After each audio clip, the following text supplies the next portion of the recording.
High school में आता है एक लड़का, वेल बिल्ट, टॉल, स्टाउट और बिल्कुल एकेडमिक सेशन के बीच में आता है। सब उसको जज कर रहे होते हैं। वेल बिल्ट होता है इसलिए हेड टर्नर तो होता ही होता है।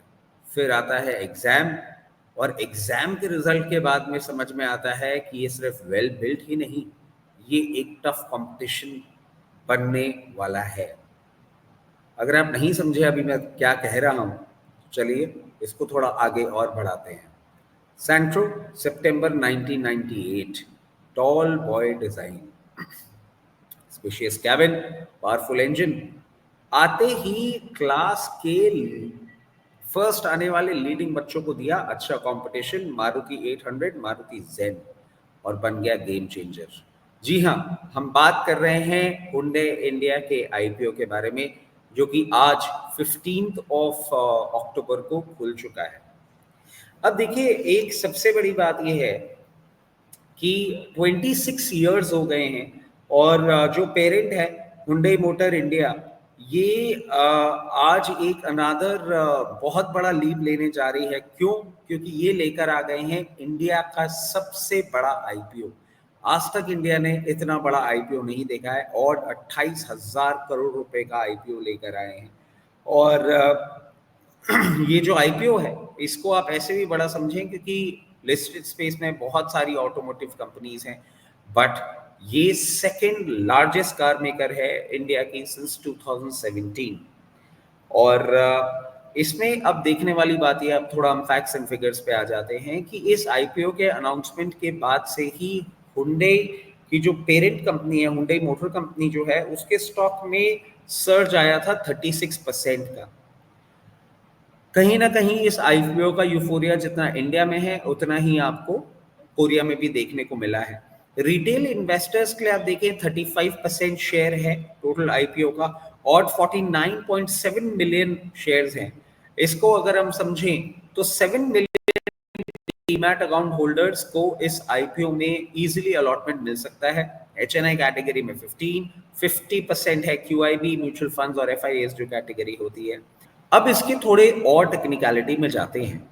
इंडियन आर्म जो है वो 42% पेरेंट कंपनी के मार्केट कैपिटलाइजेशन पे आके खड़ा होता हुआ दिख रहा है, लुकिंग एट द वैल्यूएशंस। और मार्केट कैपिटलाइजेशन इतना बड़ा हो जाने के बावजूद 8.6% ग्लोबल रेवेन्यू और 14% ग्लोबल सेल्स ही कमांड कर रहा है। तो ये कहीं ना कहीं एक वैल्यूएशन टर्म्स में आपको मिसमैच देखने को मिलेगा। इससे ज्यादा इंटरेस्टिंग फैक्ट ये है कि यूएस और यूरोप के मार्केट जो हैं वो इनसे ज्यादा बड़े हैं, इंडियन मार्केट से ज्यादा बड़े हैं।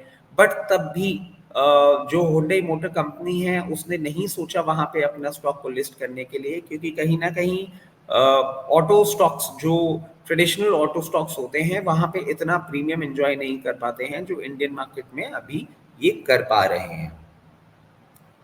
हुंडई मोटर कंपनी की आप देखें, हुंडई मोटर इंडिया की फुटिंग बहुत स्ट्रांग है, और टाटा मोटर्स और महिंद्रा एंड महिंद्रा बट इस फुटिंग को चैलेंज करने के लिए बहुत फास्ट तरीके से क्लोजिंग इन कर रहे हैं। अगर अभी हम मार्केट शेयर देखें तो मारुति 40.9% टोटल कार सेल्स का अपना स्टेक होल्ड कर रही है। हुंडई जो है 14.1%, टाटा मोटर्स बहुत पीछे नहीं है 12.7%, एंड महिंद्रा एंड महिंद्रा 12%। तो ये कहीं ना कहीं हुंडई मोटर की जो पोजीशन है उसको चैलेंज करने के लिए बहुत एग्रेसिवली आगे बढ़ रहे हैं। अब हम बात कर लेते हैं स्ट्रेंथ और वीकनेस की। अभी आपने देखा होगा कि हुंडई मोटर इंडिया ने हुंडई मोटर कंपनी को बहुत ही हैंडसम डिविडेंड पे आउट किया है, और जो आईपीओ प्राइस है जो पहले डिसाइडेड थी उससे 10% का रेस भी कर दिया है, जिसके कारण से आप देखें जो ग्रे मार्केट प्रीमियम है वो ऑड 65 रुपीज ही आ रहा है, looking at today's market condition. अगर हुंडई मोटर इंडिया की हम नेट वैल्यू प्रॉपर्टी की, प्लांट की, इक्विपमेंट की, लीज्ड एसेट और कैपिटल वर्क इन प्रोग्रेस को देखें तो 8,000 करोड़ पे ही आती है इन द ईयर जून 2024। बहुत ज्यादा एसेट लाइट मॉडल दिख रहा है ये एक इतनी बड़ी कार मेकिंग कंपनी के लिए।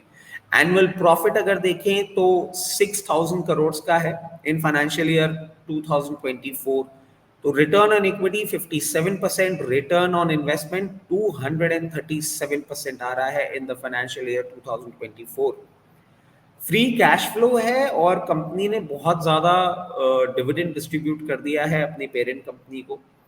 वैसे देखा जाए तो हुंडई मोटर कंपनी प्लान कर रही है प्रोडक्शन इंक्रीज करने के लिए फेज मैनर में 30% से, और ये second half of financial year 26 में ये चालू भी हो जाएगा, और एक्सपोर्ट्स भी अपने बूस्ट करने की कोशिश कर रही है। मगर आपको याद दिला दें कि जो पहले 6 मंथ्स निकले हैं करंट फाइनेंशियल ईयर के, उसमें डोमेस्टिक मार्केट सेल्स और एक्सपोर्ट दोनों ही डिक्लाइन कर रहे हैं। कुछ चिंताजनक बातें हैं इस आईपीओ के बारे में जो हम आपसे शेयर करना चाह रहे हैं।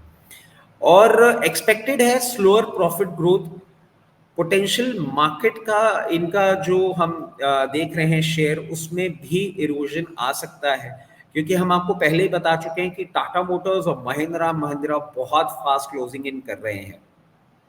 वैल्यूएशंस एग्रेसिव बहुत ज्यादा दिख रहे हैं, बट ऐसा कोई पॉजिटिव सरप्राइज या अपसाइड इन नियर फ्यूचर देखने को मिल नहीं रहा है, looking at the product lineup और इनके फ्यूचर लॉन्चेस जो हैं उसको देखते हुए। तो लॉन्ग टर्म ग्रोथ जरूर हम एक्सपेक्ट कर सकते हैं, बट इमीडिएट प्रॉफिट्स नहीं दिख रहा है। और अब हम लॉन्ग टर्म ग्रोथ की बात कर रहे हैं तो की ड्राइवर्स देख लेते हैं। इनकी सेलिंग प्राइस आप देखें मार्केट कंपटीशन के कंपैरिजन में हायर रहती है, और क्योंकि सेलिंग प्राइस हायर रहती है, जो प्रॉफिटेबिलिटी भी है वो हायर ही रहती है।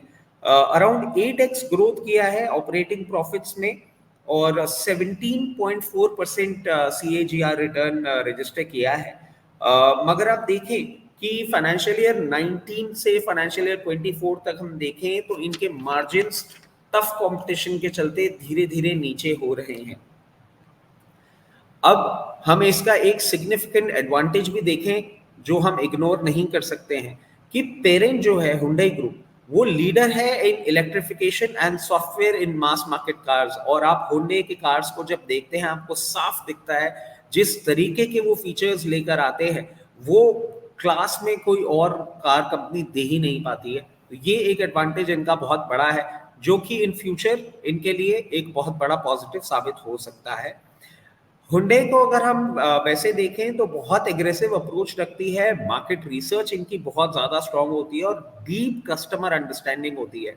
मतलब आप देखें इनके प्रोडक्ट्स को अगर आप देखेंगे तो कहीं ना कहीं ऐसा देखने को मिलेगा कि ये आपके लिए ही बनाए हुए हैं, तो ये कुछ पॉजिटिव्स भी हैं। मगर एसयूवी सेगमेंट जो है वो बहुत ज़्यादा कॉम्पिटिटिव हो रहा है, जो कि इनका एक एडवांटेज पॉइंट था। आप देखें हुंडई क्रेटा, वेन्यू और ये सब गाड़ियां जो थी अच्छी सेल्स दे रही थी, बट अब बहुत ज़्यादा एग्रेसिव कंपटीशन हो रहा है, प्राइसिंग और फीचर्स और कार कंपनियां भी बहुत एग्रेसिवली दे रही हैं। इसके साथ साथ आप देखें थोड़ा सा कंफ्यूजन भी है इसको लेके, क्योंकि हुंडई और किया compete कर रहे हैं, मगर Hyundai holds around 34% stake in Kia motor company में 34% स्टेक भी है और कॉमन एग्जीक्यूटिव चेयरमैन भी है। मगर बोर्ड डिफरेंट है और ये कॉम्पीट भी ग्लोबली करते हैं एज अ कॉम्पिटिटर, तो कुछ ना कुछ हुंडई और किया का जो रिलेशन है उसमें भी क्लैरिटी नहीं है। ये कुछ एक बहुत इंपॉर्टेंट पॉइंट्स हैं जो हमने आपसे डिस्कस किए, जो आपको ध्यान रखने होंगे इस इंडिया के सबसे बड़े आईपीओ में अप्लाई करते वक्त। अब आप एक और चीज देखें कि इनका ईवी का जो एक पूरा का पूरा लाइनअप था वो पिकअप नहीं कर पाया है। आईपीओ का साइज बहुत बड़ा है और जनरली हमने देखा है इतने बड़े आईपीओ में लिस्टिंग के टाइम सप्लाई आना लाजमी है, तो लिस्टिंग गेन्स कोई बहुत ज्यादा होते हुए नहीं दिख रहे हैं और शायद मार्केट भी गेज कर पा रहा है, इसीलिए 65 रुपीज का ही जीएमपी है 1960 रुपए के शेयर के लिए। तो अगर आप लिस्टिंग गेन्स के लिए आईपीओ अप्लाई करना चाह रहे हैं, हम सजेस्ट करेंगे यू शुड स्टे अवे। अगर आप एक लॉन्ग टर्म इन्वेस्टर हैं और आप ये भी कंफर्टेबली हैंडल कर सकते हैं कि आपने जो लिस्टिंग जो आपने आईपीओ के लिए अप्लाई किया वो आईपीओ जो आपको प्राइस में मिला उससे नीचे भी अगर आपको मिलता है तो आप और खरीदने के लिए तैयार हैं और आपका 5 से 7 साल 10 साल का टाइम होराइजन है, तो डेफिनेटली आप इसमें अप्लाई कर सकते हैं, मगर लिस्टिंग गेन्स के लिए बिल्कुल भी नहीं। तो ये एक ओवरव्यू था हमारी तरफ से, और क्योंकि ऑटो सेक्टर हमेशा फैसिनेट करता है इसलिए थोड़ा सा लंबा भी हो गया ये overview, but this is what we want to tell you. Don't apply in this IPO for listing gains. If you're a long-term investor and you are comfortable in purchasing the purchasing the stock at lower price after listing, you can definitely apply for it. तो हमेशा की तरह in the end as we say, if you like the work please hit the like button. आप पहली बार ऐसा हमारा video देख रहे हैं तो प्लीज हमारे चैनल को सब्सक्राइब करिए. हम ऐसे रेगुलर अपडेट्स और इम्पोर्टेंट अपडेट्स आपके लिए हमेशा लाते रहते हैं. Thank you, bye bye.